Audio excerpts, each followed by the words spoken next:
going back to high school. Oh gosh. Who taught you how to drive? Literally myself. Did you? For real. Wow. I didn't take a driving class. I did online, which is like really scary actually. And they gave you a license? Heck yeah.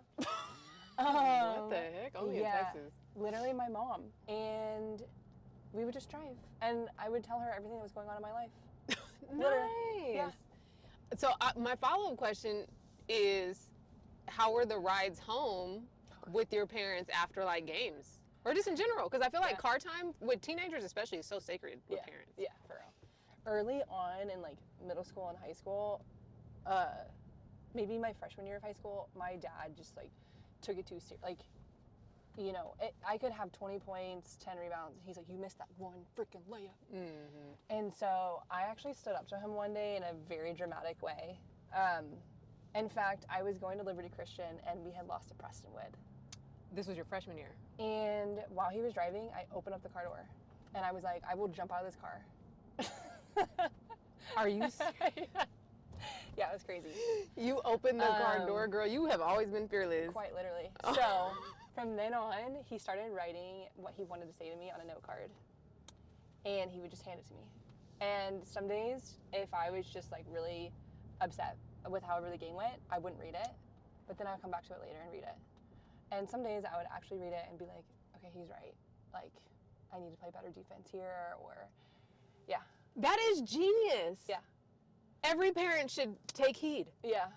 So. That is so healthy. That is such a healthy way of communication. Yeah. So then were the car rides like kind of quiet?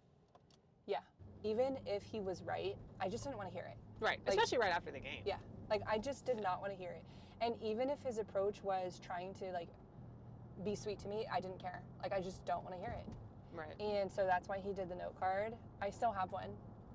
I still have one of his note cards of, like, you know, you need to be the first one back on defense or whatever. Yeah. Okay, Mike. Yeah. That's so good. What age were you? You said 8th grade? Well, after the car opening, the car door opening scenario. Yeah, I wonder if he remembers that, because I'm sure. Because now, like, Jerica's 13. Yeah. My son is 13, and the car rides home, I think as a coach, has given me some insight into how to, because I'm just not I wasn't even a helicopter coach. It was very hard for me to be overbearing like that. Yeah. But my son, like, I give him the space to talk when he wants to talk about it. Yeah. You know, and that's been really good for us. But that, you hear about these either horror stories of car rides home, or like very, like, I feel like they can either be traumatizing or they can be very uplifting. Yeah. It's like there's really no middle. Yeah. So it's good to hear you guys had a good experience after. I mean, it took you threatening your life to to get there, but I'm happy that. Hey, I take my drastic measures to get what I feel like I need sometimes. It worked. Yeah. He never yelled or raised his voice at me about basketball ever again. And like sometimes I'd be dribbling and my hair would get in my face. It's like, oh my gosh, I can't see. And team like anti-headband. Just hair down. No. I didn't like wearing my hair up. Okay, come on. Wet hair, okay. What else? When you were 12. Oh my God. So I just had to set the scene. That's what I looked like. Yeah. I was very sociable. I was very outgoing. And one core memory from 6th grade was one time I had this teacher, and she did like a quiz thing for everyone. My friend Madison picks up the piece of paper, and they're trying to guess like who this is that everyone answered that it was about. Yeah. And she goes, "Come on, guys, it's everyone's best friend." And everyone goes, "Oh, Brooke." Oh. Yeah. That was really cool for me, because I was like, I'm everyone's best friend. Oh my gosh, that's a great like core. Yeah. Puts it in perspective. Of kind of what your world was like. Yeah. I like loved school. I loved all my sports that I was playing on. I was really excelling at the time. And I had like a lot of really great friends. So at the time, like I felt like I loved life, but at the same time very impressionable. Still needed that validation. Yeah. Still looked to authority for like, am I doing this right? Type of thing. 2 words. Impressionable? Is that one that you would pick to describe you at that age? Yeah. I would say impressionable, and I think that's when I realized that I had a very unique gift of like selflessness, of like seeing other people and like what they needed, and I wanted to supply that. I love that. What were the things that like made you happy? Basketball was one. I loved competing. Hanging out with friends, absolutely. And I think too, just family. Like I've always been a homegirl, and I've always been very, very close to my fam. What made you sad, if you remember? I do remember. It's silly. Like, I used to religiously watch like the Dallas professional sports teams, and when they lost, I'd cry. Wow. Yeah, it was really pathetic. That was not, was not the answer I was expecting. No, I know. But yay for fandom. Yeah. That's good. Yeah, it's actually kind of pathetic and weird. I would cry like, if the Mavs lost a regular season game and they had 82 games. I would cry. And my dad and brother would be like, Brooke, like, it's okay. They literally play again tomorrow. Right. They're on a back-to-back. It's fine. That's hilarious. Yeah. Okay, shifting gears a little bit, because you seemed like that made you sad, but it seemed like you were happy still, Yeah. you know? Yeah. Do you remember the first time you felt, or did you always feel like you were loved and supported? And I think the friend question from your class is probably a good indicator of how you... Yeah, I would say yes. Like, I've been through a lot of rejection. And if I were to tell you all the details of my life, you'd be like, holy cow, Brooke, like, I can't believe all you've gone through and like all the rejection, and that you are still who you are and like still able to That's good. view the world as you do and like love others the way you do. But I've always had like my family, my grandparents, my Nana and granddad, they retired so that they could come to all of my games. Wow. Yeah. And I was 10. Right. I was just like, people just knew. That's awesome. And my career went on until I was 25. Right. Of course, Nana and Granddad didn't come to Ireland, but That's okay. but they watched my games online. Yeah. So you always felt that. Yeah. That love and support. Yeah. What did self-love mean to you back then? Or do you feel like you had an understanding of what that was? No, I don't think I do. Okay. I had a hard time regulating my emotions at the time. I didn't know that's what that was at the time. But now that I'm older and I look back on like temper tantrums or, you know, how upset I'd be when I lost and it was really unhealthy, I can look back on it now and be like, oh, like I just didn't know how to regulate my emotions in a healthy way. Right. But yeah, is there like a season that comes up when you were like aware of like, oh, I love myself? Honestly, like, I can't tell you the first time I felt that way, but I can tell you the season I'm in right now feels that way. Yeah, love that. Like, now that I'm done with basketball and I'm like finding my identity outside of it for the first time, which was very like, what am I? What do I do? I feel very confident in myself. I have very high like self-assurance. You feel validated, I would imagine, yeah. Yeah, and I'm at a point now too where even if like someone doesn't see me and doesn't get me, that's okay. Right. Like I'm like, you just don't get me. Yeah. And that's okay. Yeah, I think that is the definition of self-love then, you know? When was the first time you felt powerless? Was it in college? I think that was when I felt the most. Because I knew I couldn't like walk away. I knew like you can't just like get up and leave. Like you're in classes, it impacts your degree. Yeah. Now I did it twice.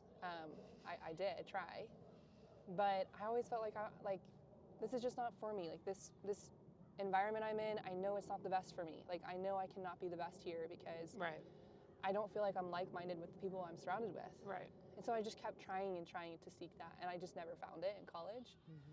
So yeah, maybe it is college. It's definitely the time period I felt most powerless, for sure. when was the first time you felt powerful? Uh-huh.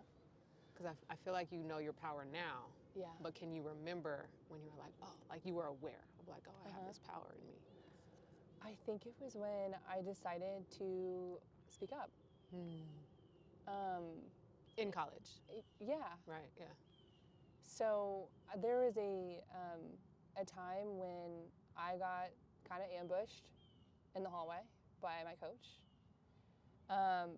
He had confronted me about a conversation I had in my apartment with a teammate, about me just calling out like, you know, this place is not normal, whatever. And what we're going through and experiencing is not good. Right. And he had heard about the conversation. And I kind of asked him, like, am I wrong? And he was kind of like, no. Like, I just told him, like, look, I'm not being malicious. I'm just trying to understand. Like, I'm in deep, deep pain, and I'm just trying to rationalize, like, why I'm going through this. And, like, you have not provided me that answer. So do you have an answer? And he was just pretty much like, no, and I'm sorry. I mean, at least he said sorry. Yeah. At least he said it. Yeah. Okay. He was like, no, and I'm sorry. I shouldn't have told you some of the things I told you, and I shouldn't have promised you things that I promised you, and I just don't know what to say. And I was like, okay, well then I don't know what to do. Like, I don't know what else we should do here. Interesting. That was the first time I had stood up for myself. I love that. Yeah. And I'm glad in some capacity that he did receive it. You know? Yeah, me too. I know the answer to this question. Do you feel powerful now? And why? Is it the same reasons that you just described about? Yeah, well, yes, I feel powerful now. Also, no one is holding anything over me. Like, I know, like, I have a job right now, and yes, like, you need a job to make money, but I could leave if I was miserable. Like, right. If I was really miserable, I could just be like, hey, I'm putting in my 2 weeks. And you have. Yeah. Didn't you do that? Yeah. Yeah. Before? Yeah. Yeah. That's awesome. So I know that, like, the dynamic is different. There's not a scholarship over my head and a degree over my head that is compromised if I decide to walk away, which is the only reason why I stayed in college basketball. Also, my stubbornness, I just wanted it to work so badly. Right. It was your dream for a long time. Yeah, that was my dream. Yeah. And I was never going to walk away from the dream. It always had to be something outside of my control. It was never going to be because of me. And I felt like I did, well, it's not just like I felt, it's like I did everything that I could have and should have. Like, I worked hard. I did really well in school. Like, grades were never a problem. My attitude was never a problem.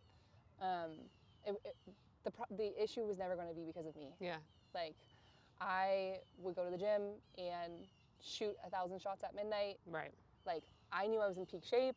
Yeah. I knew that my shot was really good. Yeah. I did all the work. Yeah. Like, I felt that by the time I was a junior in college, I felt like this is the best that I've ever been as a basketball player.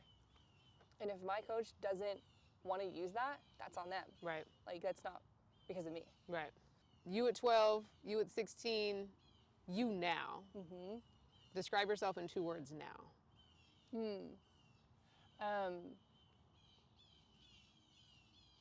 Peaceful.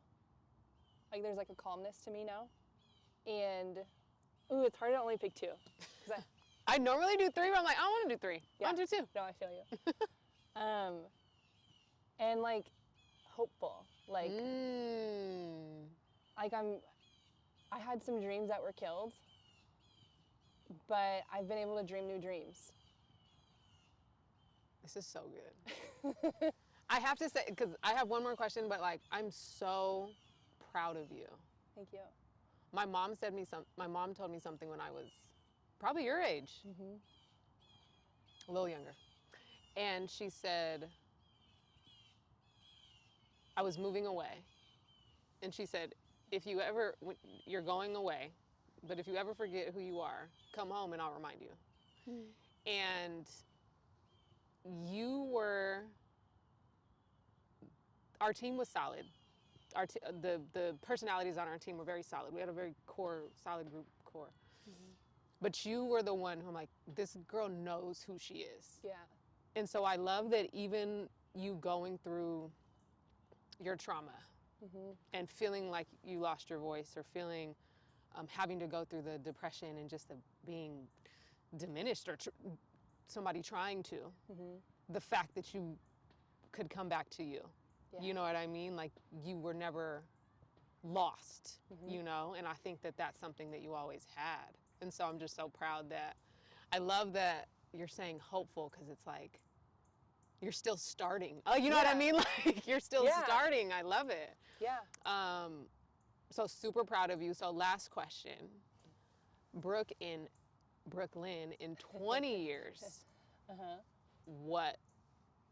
Oh, cool. If you had to tell the story of what your world is in 20 years, give me the story of how you imagine you.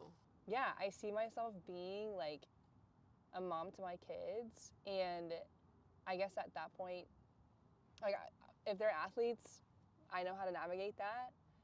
If they don't want to be athletes, that's okay. But like, helping them in their dreams, I think about them already and they're not born. I pray over them already and they're not born. Love that. There's so many, like, there's like, the way my brain works, I have like a million things I want to do. I absolutely see myself publishing a book, probably several. Yeah. I want to tell my story.